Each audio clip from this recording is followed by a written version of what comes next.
पुनर्बार आउ एक छोटिया कथाटी नहीं आसी मु दीपक दिपुराज कुमार जो कथाटीर शीर्षक रही नारी। नारी जदि माँ होई थाए तेबे श्रद्धा कर, सही नारी जदि स्त्री होई थाए तेबे मर्यादा दियो। पुनर्बार सही नारी जदि भौणी होई थाए ताहले स्नेह कर, आउ सही नारी जदि झियो होई थाए तेबे ताकु नै गर्व कर।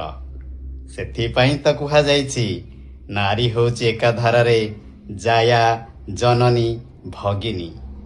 सेथिपाई त नारी तुही देवी पुणी ममता मंदिर गण करे भरी चित स्नेह आदर तो जीवन सुख कर सुहाग सिंदूर सुहाग सिंदूर।